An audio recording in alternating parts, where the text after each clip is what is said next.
Salut à tous, je suis ravi de vous retrouver sur Direct Course pour évoquer le quintet de ce mercredi. Il se déroulera sur l'hippodrome de Bordeaux, une épreuve qui s'adresse à des trotteurs, une épreuve de qualité tombée l'an dernier dans l'escarcelle d'une certaine Roxana de Barbret qui allait quelques mois plus tard, 2 mois et demi plus tard, se classer 4e du Prix d'Amérique.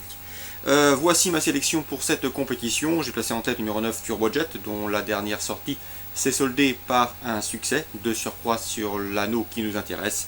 Une confirmation est attendue. Non seulement le cheval est en forme, mais également il est confirmé sur cette piste. Le numéro 13, Sancho Turgo, qui collectionne les bons résultats. Cela fait bien longtemps qu'il n'a pas terminé plus loin que 5e. D'ailleurs, en 8 sorties cette année, il n'a jamais déçu. Un cheval extrêmement régulier. Il ne manque pas de référence qu'à droite. Lui aussi fait partie des choix prioritaires de cette course. Le 3, Noir d'été, un cheval qui n'a jamais déçu corde à droite, un cheval originaire d'Italie. Il peut se targuer d'y compter 6 podiums, dont 3 succès en autant de prestations corde à droite. Sachez également qu'il a l'avantage de se lancer au premier échelon, d'avoir un pilote à son sulky. Bref, c'est à mon avis un sérieux prétendant aux premières places. Le 9, le 13 et le 3, mes 3 préférés. Ensuite, j'ai retenu le numéro 11, Sissi Dumorin. Toujours présentée à bon escient, cette pensionnaire de Philippe Desjars répète toutes ses courses. Elle sait finir très vite et elle aussi devrait pouvoir jouer les premiers rôles et à sa place dans le quintet gagnant.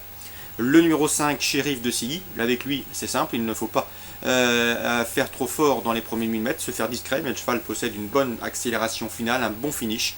Et à mon avis, sa fin de course peut en faire souffrir plus d'un. Il est capable de faire un bon dernier kilomètre à condition qu'il reste dans de bonnes allures. C'est un petit peu son principal défaut. Ensuite, j'ai retenu le 6 Tiger Danover qui vient de prouver sa bonne forme en Mont-Saint-Michel en fournissant une tentative tout à fait honorable et encourageante. Il fait face à un bon engagement au premier échelon. Sachez également qu'il évoluera pieds nus pour l'occasion. Bref, c'est un candidat sérieux pour les places. Le 9, Hulk Médoc, pas ridicule dernièrement dans une étape du GNT, celle disputée récemment sur l'hippodrome de Nantes. Sachez également qu'il est confirmé sur l'anneau bordelais. Il intéressera donc les amateurs d'outsiders valables.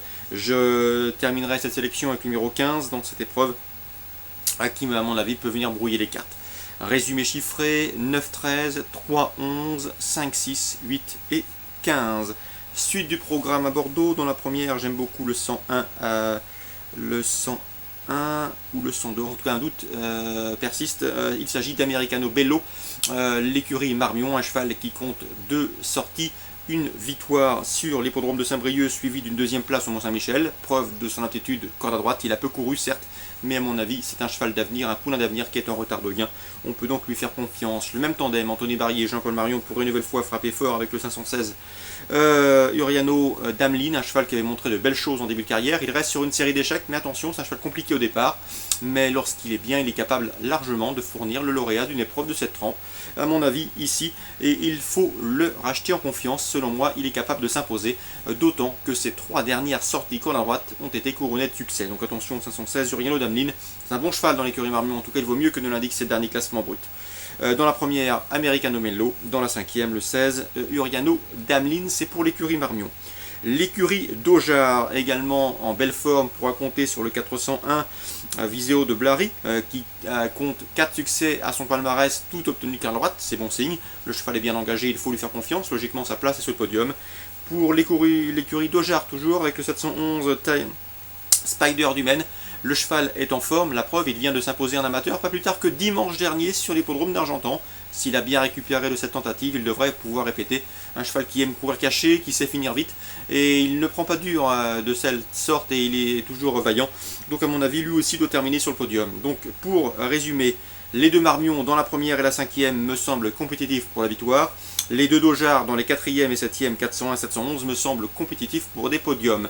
Nous avons également une belle information avec 317 Urfé Jallery. Vous le savez, j'en m'entretiens régulièrement avec son entraîneur Patrick Aurière.